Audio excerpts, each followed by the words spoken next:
Hello दोस्तों, स्वागत है आपको फिर से एक नए वीडियो पे। तो दोस्तों आज का इस वीडियो में दोस्तों हम देखेंगे जो है क्लास 10 का परिमेय 10.2। तो देखिए दोस्तों ये क्या है, देखिए परिमेय 10.2। तो देखिए इसमें क्या लिखा हुआ है कि किसी बाह्य बिंदु से वृत्त पर खींची गई स्पर्श रेखाओं की लंबाइयाँ बराबर होती है। ये समझ में आया? अगर दोस्तों आपको समझ में आया तो अच्छी बात है, अगर दोस्तों आपको नहीं समझ में आया तो कोई बात नहीं, मैं आपको समझाऊंगा। तो सबसे पहले दोस्तों देखिए यहाँ पर दोस्तों देखिए किसी बाह्य बिंदु, तो बाह्य बिंदु ये दोस्तों यहाँ पर जो है दोस्तों यहाँ पर देखिए क्या लिखा हुआ बाह्य बिंदु। तो सबसे पहले दोस्तों हमको बाह्य बिंदु जानना होगा। उसके बाद दोस्तों क्या लिखा हुआ देखिए बाह्य बिंदु से वृत्त पर खींची गई स्पर्श रेखा। यहाँ पर दोस्तों क्या है? स्पर्श रेखा। उसके बाद दोस्तों हमें जो ना स्पर्श रेखा क्या होता है ये जानना होगा। तो स्पर्श रेखा भी जानेंगे की लंबाइयाँ बराबर होती है। सारा चीज़ दोस्तों मैं आप लोगों को जो ना एक एक चीज़ बताऊंगा, डिटेल में बताऊंगा, एकदम एक छोटा से छोटा चीज़ भी दोस्तों आप लोगों को बताऊंगा। तो उसके लिए दोस्तों आपको क्या करना है, वीडियो को यार करना है एक लाइक, और चैनल को अभी तक आपने सब्सक्राइब नहीं किया तो चैनल को कर देना है सब्सक्राइब। क्यों दोस्तों देखिए आई क्लास 10 का मतलब इसका वीडियो आगे भी इस चैनल पर आपको मिलता रहेगा, इसलिए चैनल को सब्सक्राइब कर लेना है। और दोस्तों आपको और एक काम करना है जो कि वीडियो को देखना है पूरा। तो चलिए दोस्तों शुरू करते हैं आज का वीडियो को। तो देखिए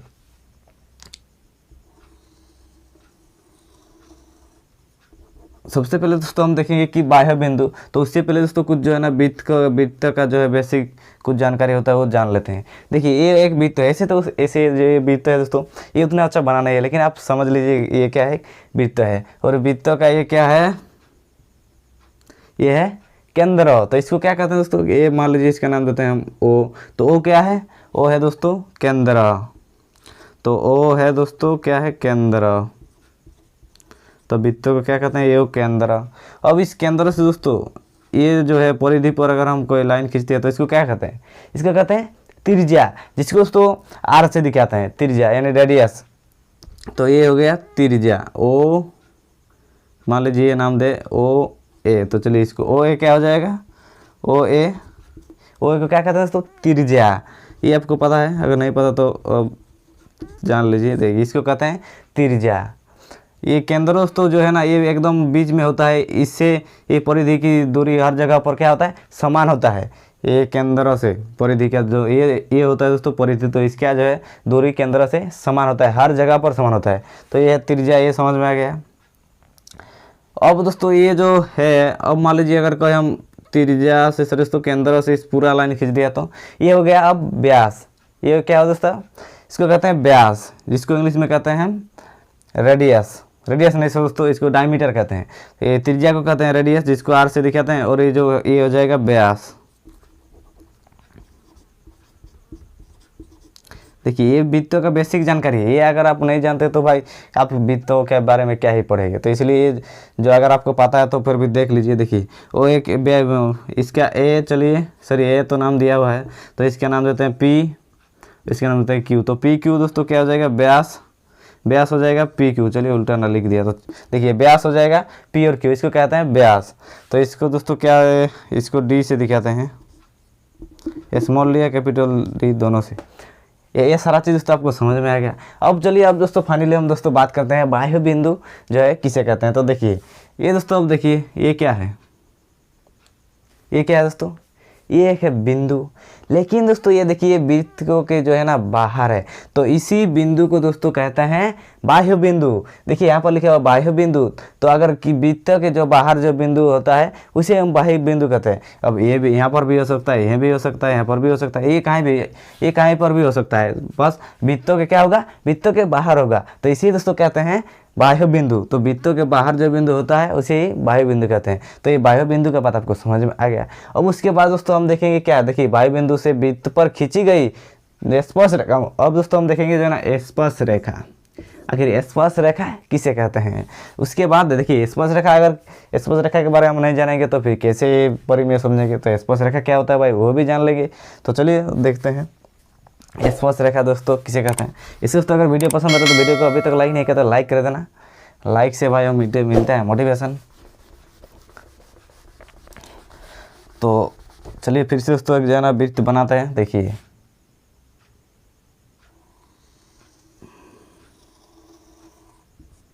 इसे उतना अच्छा तो वृत्त बना नहीं पा रहा हूँ, लेकिन फिर भी आप जो समझ लीजिए कि एक वृत्त ही है। चलिए फिर से बनाते हैं।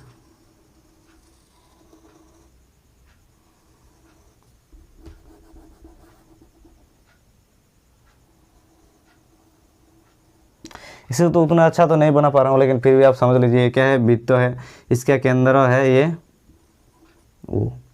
यहाँ पर दोस्तों स्पर्श रेखा, तो जो रेखा दोस्तों इस वृत्तों के एक बिंदु को स्पर्श करता है, एक बिंदु को स्पर्श करता है, उस रेखा को ही स्पर्श रेखा कहते हैं। जैसे दोस्तों देखिए, चलिए दूसरा मार्कर से दिखाता हूँ, आपको ज़्यादा समझ में आएगा। जैसे ये एक रेखा दोस्तों है, ये रेखा ए है और ये रेखा बी है, और ये दोस्तों जो है ना वृत्तों के यहाँ पर पी बिंदु पर स्पर्श कर रहा है। तो ये दोस्तों वृत्तों के जो रेखा दोस्तों वृत्तों के एक बिंदु को स्पर्श करता है, उस रेखा को ही दोस्तों स्पर्श रेखा कहते हैं। जैसे यहाँ पर दोस्तों ए और बी जो रेखा है, ये क्या है, ये स्पर्श रेखा है, क्योंकि दोस्तों देखिए यहाँ पर बिंदु पी पर जो है ना वृत्तों के एक ही बिंदु पर ए बी रेखा स्पर्श कर रहा है या फिर प्रतिच्छेद कर रहा है। तो जो रेखा वृत्तों के एक बिंदु पर प्रतिच्छेद करता है या फिर स्पर्श करता है, उस रेखा को ही स्पर्श रेखा कहते हैं। तो यहाँ पर ए और बी क्या हो जाएगा दोस्तों, यहाँ पर हो जाएगा ए बी स्पर्श रेखा, ए बी हो जाएगा स्पर्श रेखा,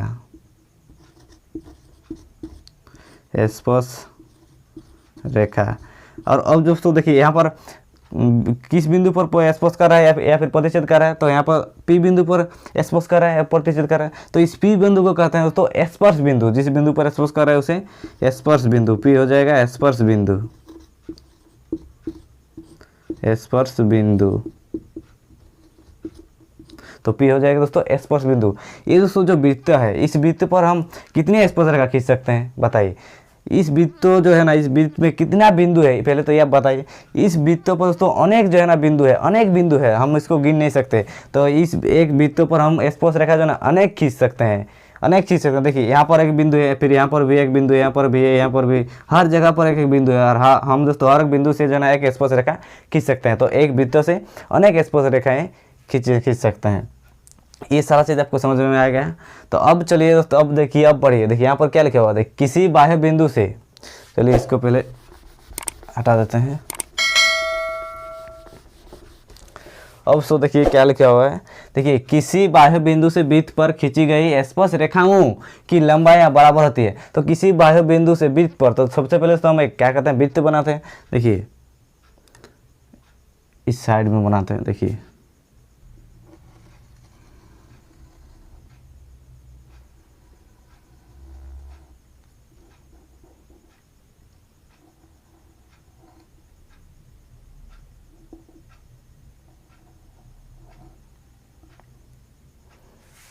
तो देखिए ये दोस्तों एक वृत्त, इसका केंद्र है ओ, इसका केंद्र क्या है, ओ है। चलिए अब दोस्तों एक वृत्त बना किसी बाह्य बिंदु से वृत्त पर। अब दोस्तों क्या है, बाह्य बिंदु। तो चलिए हम यहाँ पर एक दोस्तों बाह्य बिंदु ले लेते हैं। यहाँ पर एक बाह्य बिंदु, इसका नाम देते हैं पी। बाह्य बिंदु का नाम दोस्तों दे दिए पी। अब बाह्य बिंदु खींची गई स्पर्श रेखाओं की। अब देखिए दोस्तों, बाह्य बिंदु से वृत्त पर खींची गई स्पर्श रेखा। अब ये दोस्तों बिंदु बाह्य बिंदु पी है, इससे दोस्तों हमें क्या करना है, स्पर्श रेखा खींचना है। तो चलिए स्पर्श रेखा खींचते हैं। तो देखिए यहाँ से अगर हम स्पर्श रेखा खींचेंगे तो ये हो जाएगा दोस्तों एक स्पर्श रेखा। फिर यहाँ से दोस्तों हुआ नहीं ठीक से,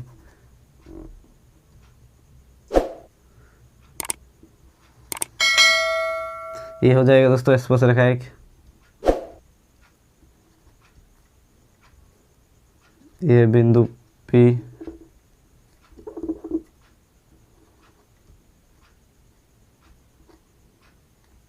दोस्तों बिंदु पी है। ये स्पर्श रेखा दोस्तों हमने दो जगह खींच दिया, जहाँ पर ये बिंदु है, यहाँ पर एक, और यहाँ पर एक बिंदु।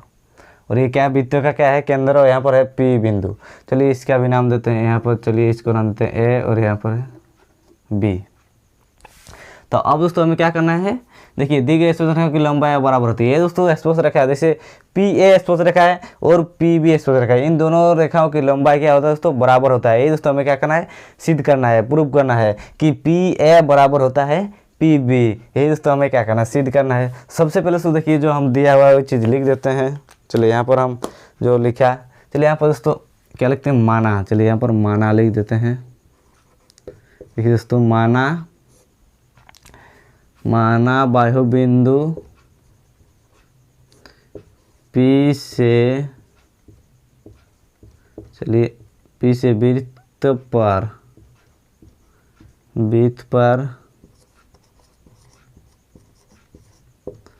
खींची गई, वृत्त पर देखिए माना वायु बिंदु से पी से वृत्त पर खींची गई स्पर्श रेखा, खींची गई दो स्पर्श रेखा, तो खींची गई दो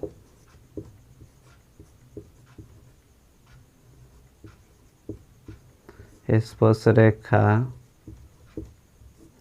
क्या क्या है, दो स्पर्श रेखा, एक है पी ए तथा और एक दोस्तों है पी बी, तो पी बी है। ये चीज़ दोस्तों हमने लिख दिया, देखिए माना वायु बिंदु पी से वृत्त पर खींची गई दो स्पर्श रेखा, पी ए है, एक देखिए दोस्तों पी ए है और एक है पी बी। यहाँ तक आपको दोस्तों सारा चीज़ समझ में आ गया है, जितना तो मैंने आपको समझाया। अब दोस्तों देखिए अब क्या लिखते हैं, अब दोस्तों लिखते हैं कि हमें सिद्ध करना है। तो चलिए हमें सिद्ध करना है, क्या सिद्ध करना है, यहाँ पर दोस्तों लिखना है हमें सिद्ध करना है, हमें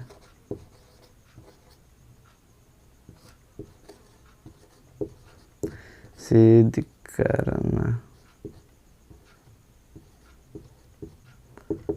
हमें दोस्तों सिद्ध करना है। देखिए क्या सिद्ध करना है, क्या सिद्ध करना है दोस्तों, यहाँ पर देखिए पी ए क्या होता है, पी ए बराबर होता है पी बी। यही चीज़ हमें सिद्ध करना है कि दो स्पर्श रेखाओं की लंबाई क्या होता है, बराबर होता है। यहाँ पर देखिए लिखा हुआ है, तो ये तो हो गया हमें सिद्ध करना है। अब दोस्तों हमें सिद्ध करने के लिए क्या करना होता है, रचना करना होता है। तो हम यहाँ पर दोस्तों रचना लिखेंगे। देखिए बिना रचना के जो दोस्तों जना काम नहीं होता, बिना प्रूफ नहीं होता, तो रचना तो करना पड़ेगा, रचना तो करना पड़ेगा ना मेरा भाई। तो चलिए अब रचना करते हैं। तो रचना दोस्तों हम क्या करेंगे, देखिए इस जो पी है, इस पी को दोस्तों ओ के साथ मिलाएंगे और इस ए को भी दोस्तों ओ के साथ मिलाएंगे और इस बी को दोस्तों भी ए के साथ दोस्तों मिलाएंगे। तो चलिए इसको मिला देते हैं। देखिए और जब भी दोस्तों रचना करेंगे तो उसको डॉटेड लाइन से दोस्तों दिखा देते हैं। देखिए चलिए इसको डॉट लाइन से हम मिला देते हैं।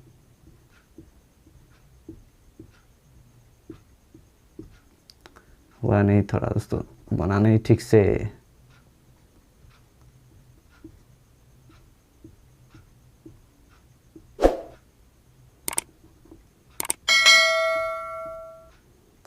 चलिए देखिए पी और ओ को दोस्तों मिलाया, फिर ए और ओ को भी मिलाना है इसी तरह डॉट डॉट लाइन से।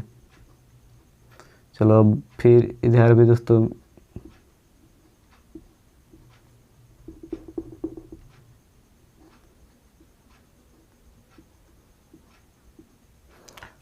मिला दिया। तो हमने दोस्तों रचना क्या किया कि पी ओ को मिलाया, फिर ए ओ को भी मिलाया और बी ओ को भी मिलाया। तो यहीं पर दोस्तों वही लिख देना है रचना में। देखिए रचना में लिख देना है कि पी ओ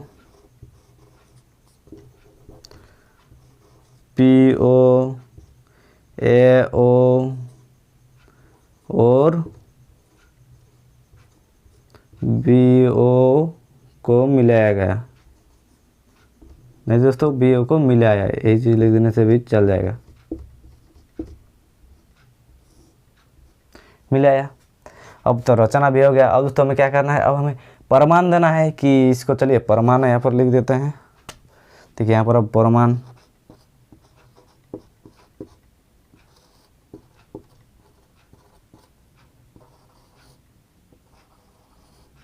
चलिए परमाणु दोस्तों हम क्या देंगे। देखिए यहाँ पर दोस्तों दो त्रिभुज बन गया है, एक है त्रिभुज पी ए ओ और एक है त्रिभुज पी बी ओ। तो चलिए इन दोनों त्रिभुज दोस्तों हम लेते हैं। पहले तो दोस्तों क्या लेंगे, त्रिभुज पी ए ओ और दोस्तों एक त्रिभुज है पी बी ओ में। इन दोनों त्रिभुज में देखिए यहाँ पर दोस्तों जो ए बिंदु है और जो स्पर्श रेखा है, तो ए ओ दोस्तों क्या है, यहाँ पर ए ओ दोस्तों त्रिज्या है। और दोस्तों जो परमीय 10.1 है वो दोस्तों क्या कहता है कि जो स्पर्श रेखा होता है, स्पर्श रेखा त्रिज्या पर सदैव लंब होता है, स्पर्श रेखा त्रिज्या पर सदैव लंब होते हैं। तो यानी दोस्तों ये जो है यहाँ पर ये कोण क्या हो जाएगा, ये कोण हो जाएगा 90 डिग्री। स्पर्श रेखा दोस्तों क्या होता है, त्रिज्या पर सदैव लंब होता है, वो परिमेय 10.1 कहता है। तो वो दोस्तों अगर उस वीडियो अभी तक दोस्तों आपने नहीं देखा है तो उस वीडियो का दोस्तों लिंक जो है ना मैं डिस्क्रिप्शन बॉक्स में दे दूंगा। उस वीडियो में सारा चीज़ मैंने एक्सप्लेन कर दिया, जो ये स्पर्श रेखा है, स्पर्श, इसके बाद दोस्तों एक होता है छेदक रेखा, फिर स्पर्श बिंदु, सारा चीज़ का सबको दोस्तों परिभाषा अगर आपको इन सब का देखना है तो यार नीचे डिस्क्रिप्शन बॉक्स में उस वीडियो का लिंक दे दूंगा, जाकर वहाँ से दोस्तों देख लेना। उसके बाद आपको सारा चीज़ दोस्तों समझ में आ जाएगा। तो ये परिमेय 10.1 भी है उसी वीडियो में। अब यहाँ यानी ये बी कोण भी क्या हो जाएगा, यहाँ पर 90 डिग्री लंब हो जाएगा। तो यहाँ पर दोस्तों हम लिख सकते हैं, देखिए प्रमाण में कि कोण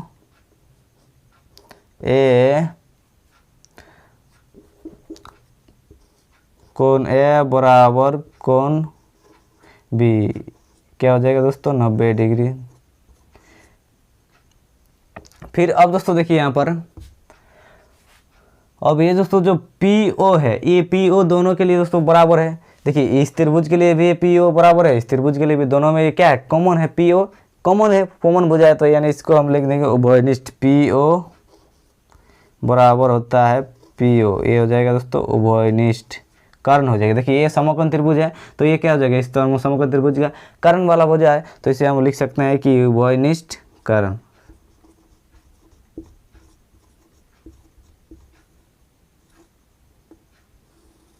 उभयनिष्ठ, इसको हम लिख सकते हैं उभयनिष्ठ कर्ण। अब ए और एक चीज़ दोस्तों देखिए यहाँ पर, अब ये तो दोस्तों समझ में आ गया। अब AO और BO ये दोनों भी दोस्तों बराबर होगा, क्योंकि ये दोनों भी क्या है, ये दोनों भी त्रिज्या है। तो AO बराबर हो जाएगा दोस्तों BO के, ये भी दोस्तों हम लिख सकते हैं। देखिए BO और AO, तो चलिए यहाँ पर लिख देते हैं AO बराबर हो जाएगा BO। ये किससे दोस्तों हो जाएगा, ये दोस्तों होगा, ये होगा त्रिज्या, ये हो जाएगा त्रिज्या। तो ये सारा चीज़ दोस्तों देखिए यहाँ पर एक कोण है बराबर, फिर एक उभयनिष्ठ भुजा है बराबर, और एक त्रिज्या बराबर है। यानी दोस्तों हम लिख सकते हैं जो त्रिभुज है, त्रिभुज क्या क्या है, देखिए यहाँ पर हम लिख सकते हैं दोस्तों त्रिभुज PAO सर्वांग सम त्रिभुज, त्रिभुज PBO, ये चीज़ दोस्तों हम लिख सकते हैं। ये हो जाएगा दोस्तों किससे, 9 हो जाएगा RHS से। ये दोस्तों त्रिभुज सर्वांग सम एरिया, देखिए RH से राइट एंगल, देखिए फिर है हाइपोटेन्यूस एक है दोस्तों, ये जो कर्ण वाला भुजा है वो क्या है, बराबर है, और एक साइड बराबर है, तो यानी RH से दोस्तों ये दोनों त्रिभुज क्या हो जाएगा, सर्वांगसम हो जाएगा। अब दोस्तों जब सर्वांगसम हो गया तो फिर इस त्रिभुज का हर एक भुजा क्या हो जाएगा, समान होता है। सर्वांगसम त्रिभुज का भुजा क्या होता है, बराबर होता है। तो यानी यहाँ पर हो जाएगा दोस्तों, देखिए यानी हो जाएगा, यहाँ पर क्या सिद्ध करना है, वही चीज़ दोस्तों आ जाएगा हमारा, यहाँ पर सिद्ध करना है। देखिए PA बराबर हो जाएगा, यहाँ पर PA बराबर हो जाएगा PB, ये होगा दोस्तों CPCT से, ये बराबर हो गया। ये दोस्तों हो गया प्रूव। तो ये चीज़ आपको समझ में आ गया। दोस्तों उम्मीद करता हूँ कि आज का वीडियो से आपको जरूर कुछ सीखने को मिला है। तो अगर दोस्तों सीखने को मिला है तो वीडियो को लाइक करना, अपने दोस्तों को भी शेयर करना, और अगर इसी तरह दोस्तों आपको जो है क्लास 10 का मैथमेटिक्स का वीडियो देखना है तो चैनल को यार सब्सक्राइब कर लेना। तो चलिए दोस्तों मिलते हैं जल्दी नेक्स्ट वीडियो में, तब तक के लिए जय हिंद, वंदे मातरम, भारत माता की जय, बाय बाय।